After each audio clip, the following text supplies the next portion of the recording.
जय हिंद गाइस। स्वागत है आपका अपने चैनल 24/7 सीए जोन में। तो इलाहाबाद यूनिवर्सिटी की जो ई काउंसलिंग है वो शुरू हो गई है और ये फॉर द यूजी स्टूडेंट्स है जिसने सीविट के अंदर एग्ज़ाम दिया था। उनकी ऑनलाइन जो काउंसलिंग है वो आपको पोर्टल के थ्रू करनी है। ऑल ओवर आपको सारे डॉक्यूमेंट और सारी चीज़ें सबमिट करनी है, फीस वहाँ से सबमिट करनी है। तो हम यहाँ पे पूरा प्रोसेस देख लेंगे कि कैसे आपको काउंसलिंग करनी है और क्या क्या चीज़ें आपको इसमें एलिजिबल होंगी, तो हम यहाँ पे डिस्कस करेंगे। तो देख लेते हैं यहाँ पे कैसे करेंगे हम। पूरा प्रोसेस आपको यहाँ पे मैं डिस्कस करूंगी। तो हमें वेबसाइट के थ्रू देखना है। तो यहाँ पे मैंने वेबसाइट खोली है। यहाँ पे जो वेबसाइट की लिंक है वो मैं आपको डिस्क्रिप्शन में मेंशन कर दूंगी। साथ ही में आप यहाँ पे देख सकते हैं E counselling guidelines for CUET UG students. तो ये जो काउंसलिंग है वो ई काउंसलिंग मतलब आपकी ऑनलाइन ही काउंसलिंग है। आपको प्रॉपरली यहाँ पे डॉक्यूमेंट्स वगैरह अपलोड करने होंगे। कोई भी ऑफलाइन आप जाके काउंसलिंग नहीं करवा सकते। तो यहाँ पे CUET UG registration, document upload and fees payment 3 step process दिया है। तो आपके पास लॉगिन आईडी और पासवर्ड होगा। यहाँ पे आप देख सकते हैं लॉगिन आईडी आपका जो मिली होगी आपको वो एंटर करनी है। जब आपने फॉर्म फिल किया होगा तो उसमें एक लॉगिन आईडी आपको मिली होगी, वो यहाँ पे आपको मेंशन करनी है। और साथ ही में जो पासवर्ड होगा आपका वो होगी आपकी डेट ऑफ बर्थ। तो यहाँ पे जो ऑर्डर दे रखा है डेट मंथ ईयर आपको एंटर करना है विदाउट एनी स्पेस। तो यहाँ पे आप जब एंटर करेंगे तो आपको सीधा लॉगिन हो जाएगा और आपकी प्रोफाइल खुल जाएगी। वहाँ पर आपको जाके अपने डॉक्यूमेंट्स अपलोड करने हैं। उसके बाद जब डॉक्यूमेंट्स अपलोड हो जाएंगे देन उसके बाद आपको पेमेंट भी करनी है। यहाँ पे आप देख सकते हैं, यहाँ पे candidate login ID date of birth mention करके आप प्रोसीड करेंगे। देन आपका फीस पेमेंट का जो है ऑप्शन आएगा।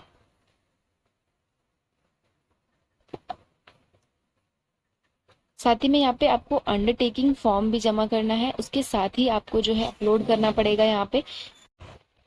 उसके बाद यहाँ पे डाउनलोड अंडरटेकिंग फॉर्म। अब डाउनलोड आपको अंडरटेकिंग फॉर्म करना है जिसमें आपकी सारी चीज़ें जो है मेंशन करी गई हैं कि क्या क्या डॉक्यूमेंट्स आपको अपलोड करने हैं, क्या क्या अंडरटेकिंग्स हैं जो आपको अपलोड करनी है अपने ऑनलाइन जब आप डॉक्यूमेंट अपलोड करेंगे काउंसलिंग के लिए। तो यहाँ पे हम चेक कर लेंगे। तो यहाँ पे देख सकते हैं जब पीडीएफ फॉर्म में ये जो है डाउनलोड हो गया है। तो यहाँ पे डॉक्यूमेंट लिस्ट ऑफ डॉक्यूमेंट्स दे रखे हैं, journal instructions for candidates they रखे हैं। तो फर्स्ट यहाँ पे दिया हुआ है कि आपको हाई स्कूल की मार्कशीट और सर्टिफिकेट जो है अपलोड करना है, साथ ही में इंटरमीडिएट का मार्कशीट एंड सर्टिफिकेट। उसके बाद ट्रांसफर सर्टिफिकेट, माइग्रेशन सर्टिफिकेट, ये भी आपको जो है अपलोड करना है at the qualifying examination for private candidates and affidavit duly attested bye notary public commissioner at the qualifying examination. जो भी है आपका वो आपको जो है अपलोड करना है। यहाँ पे अंडरटेकिंग है फॉर नॉन क्रीमी लेयर्स, जो उनको नॉन क्रीमी लेयर्स और ईडब्ल्यूएस वालों को अपनी अंडरटेकिंग जमा करनी है अगर कोई भी स्टूडेंट उसके अंडर आता है तो। साथ ही में अंडरटेकिंग ऑफ ट्रांसफर सर्टिफिकेट और माइग्रेशन सर्टिफिकेट, इन दोनों की आपको जो है अंडरटेकिंग जमा करनी है। इसी पीडीएफ में उसका अंडरटेकिंग दे रखा है, मैं भी आपको नीचे डिस्कस करूंगी। साथ ही में anti ragging pro forma undertaking gap, अगर गैप ईयर है तो उसका सर्टिफिकेट आपको अपलोड करना है, आधार कार्ड और एबीसी आईडी। उसके बाद यहाँ पे दे रखा है, और ये जितने भी डॉक्यूमेंट आपको अपलोड करने हैं स्कैन कॉपी में करने हैं, डायरेक्टली आप अपलोड मत करेगा, स्कैन करके अपलोड करेगा जिससे जो है प्रॉपर आपका एक्सेप्ट हो डॉक्यूमेंट। तो यहाँ पे scan copy of additional document, original documents to be uploaded by the candidate for claiming weightage premium special consideration. तो यहाँ पे आपको ओरिजिनल डॉक्यूमेंट्स अपलोड करने हैं अगर आप किसी भी तरह का एज रिलैक्सेशन ले रहे हो, किसी भी तरह का वेटेज ले रहे हो, जैसे कि यहाँ पे कैंडिडेट्स दे रखे हैं SC ST OBC EWS category वाले जो हैं उनको अपना प्रॉपर ओरिजिनल डॉक्यूमेंट यहाँ पे सबमिट करना पड़ेगा। आपको अपना EWS सर्टिफिकेट सबमिट करना पड़ेगा, जो भी कास्ट सर्टिफिकेट्स होते हैं वो यहाँ पे सबमिट करना पड़ेगा। साथ ही में for applicants Kashmiri migrants category original certificate issued by the competent authority for Kashmiri migrants, अगर कोई है स्टूडेंट तो वो भी सबमिट करेगा। तो यहाँ पे जिस भी कैटेगरीज में है उसको आपको प्रॉपरली अपलोड जो है करना है। और यहाँ पे एनेक्जर दे रखा है, annexure scan copy of the duly fill formats to be uploaded as applicable. Undertaking जमा करनी है, EWS अगर आपका कोई एप्लीकेशन मतलब अप्लाइड होता है, आप लगाते हो तो आपको यहाँ पे सबमिट करनी है। Anti ragging format, undertaking of for gap year और अंडरटेकिंग फॉर ट्रांसफ़र सर्टिफिकेट और माइग्रेशन सर्टिफिकेट। इसके बाद हम यहाँ देख लेते हैं अंडरटेकिंग यहाँ पे दे रखी है नॉन क्रीमी लेयर्स की। तो ये अंडरटेकिंग आपको सबमिट करनी है, यहाँ पे डिक्लेयर करके आपको फॉर्म जो है अपलोड करना है। सारी चीज़ें यहाँ पे मेंशन की हुई हैं।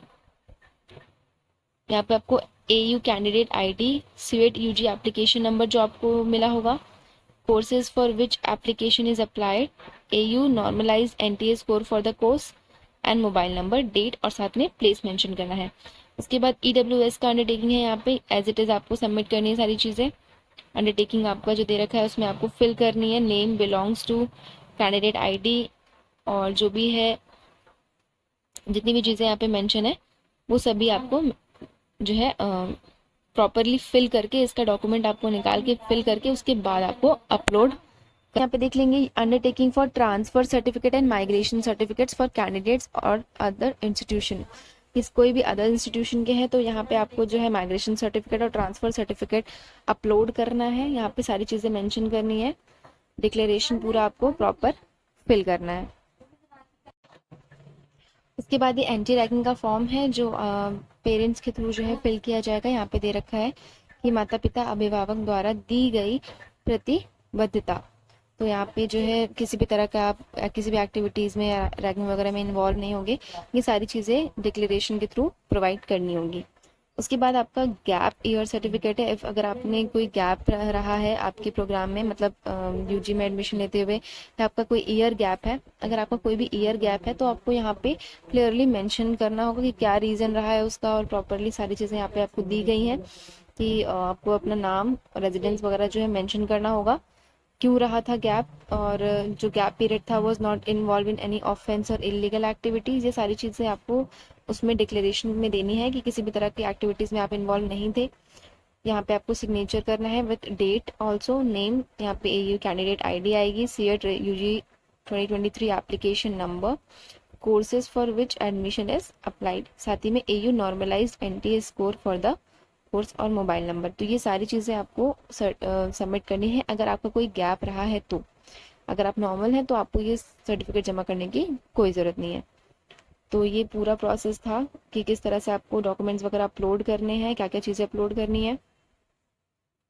साथ ही में जितनी भी चीज़ें हैं उन सारे डॉक्यूमेंट्स के हिसाब से आप यहाँ पे देखकर सबमिट कर सकते हैं। तो ये इम्पॉर्टेंट अपडेट था for all the UG students.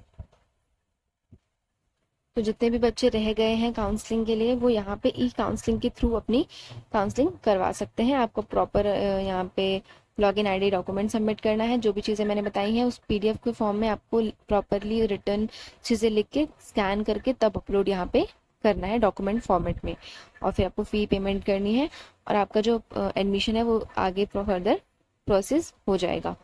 तो ये इम्पॉर्टेंट अपडेट था for all the UG students. बाकी आप लोगों को कोई भी प्रॉब्लम हो तो देन आप लोग कमेंट कर सकते हैं। Do let me no.